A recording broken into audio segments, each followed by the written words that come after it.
Olá, eu sou o professor Rodrigo Cordeiro. Nesta parte da série sobre mecânica quântica, falaremos sobre os espectros atômicos. Em algumas situações, átomos podem absorver ou emitir luz. O estudo detalhado desse fenômeno forneceu mais um conjunto de evidências do comportamento quântico dos átomos e partículas subatômicas. O modelo atômico de Rutherford possui algumas semelhanças com o modelo planetário. Imaginava-se que os elétrons orbitavam ao redor do núcleo, como planetas ao redor do Sol ou como um satélite artificial ao redor da Terra.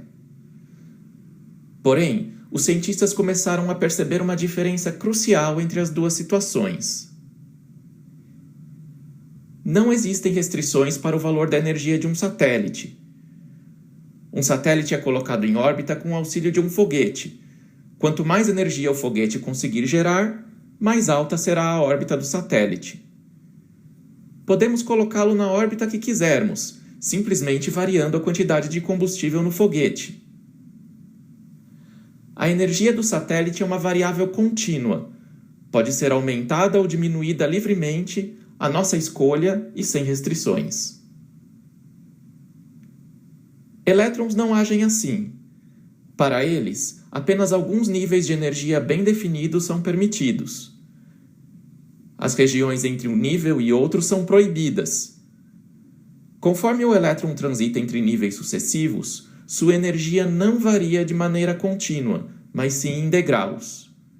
Dizemos que a energia é quantizada.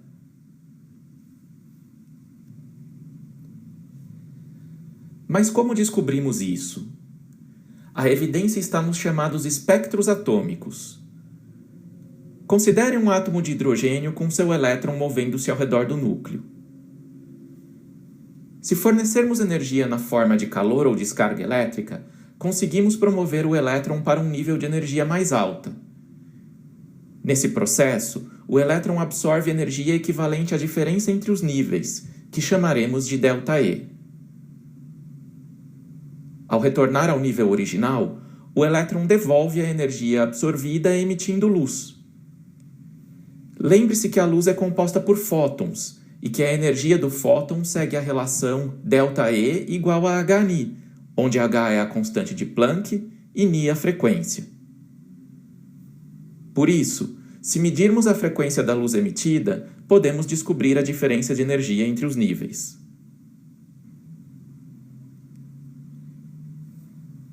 Se o elétron pudesse ocupar qualquer nível, sem restrições, teríamos uma infinidade de transições possíveis e, consequentemente, de valores de ΔE. A luz emitida por um gás aquecido deveria formar um espectro contínuo, com todas as frequências que compõem a luz branca.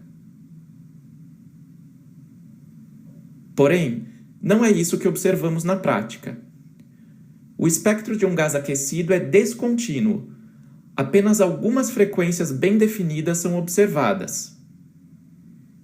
Isso reflete o fato de que apenas alguns níveis são permitidos para os elétrons, então as energias de transição têm valores discretos.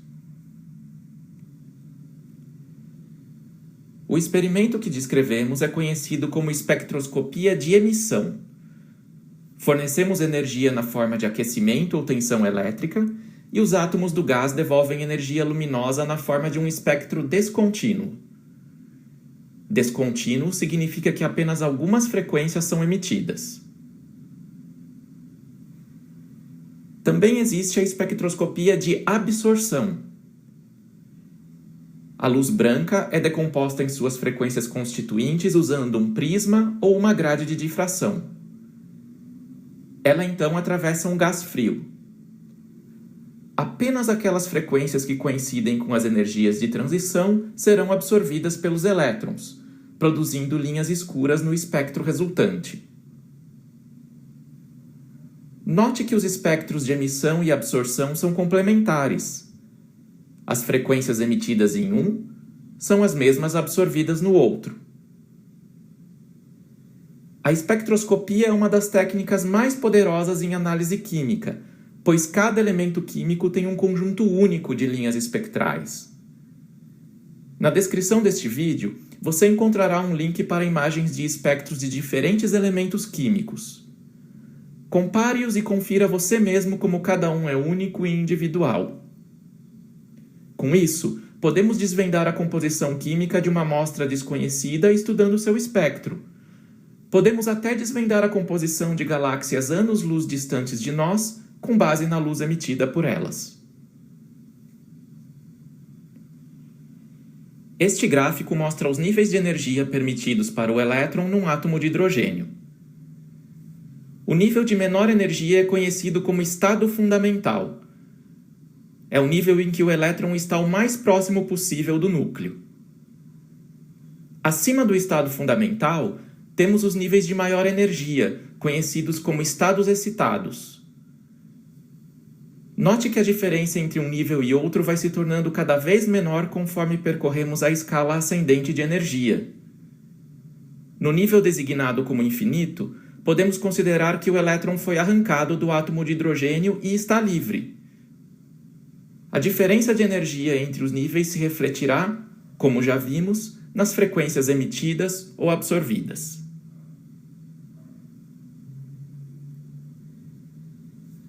O espectro visível do hidrogênio corresponde a transições eletrônicas para o segundo nível.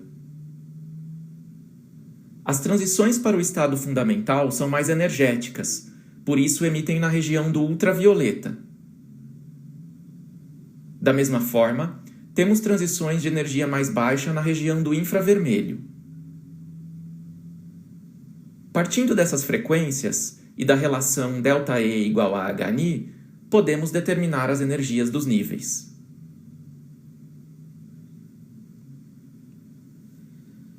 Por convenção, estipulamos a energia do elétron livre como sendo zero. Consequentemente, todos os outros níveis terão valores negativos de energia. Como o elétron é atraído pelo núcleo, seu movimento espontâneo consiste em percorrer ladeira abaixo a escala de energia, até chegar a um nível mínimo, que é o estado fundamental. A diferença entre os níveis 1 e infinito corresponde à energia necessária para arrancar o elétron, a chamada energia de ionização.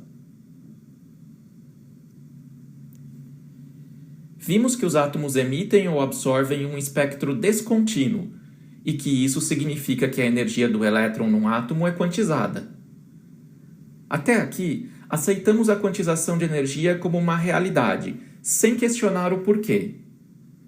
Na próxima aula, demonstraremos que a quantização de energia é consequência natural do fato de o elétron se comportar como partícula-onda. Antes de terminarmos, tenha em mente um ponto importante. Embora tenhamos representado o elétron girando em órbitas circulares ao redor do núcleo, veremos na próxima aula que a realidade não é essa. Porém, a ideia de que a energia do elétron num átomo é quantizada permanece válida. Bons estudos e até a próxima aula!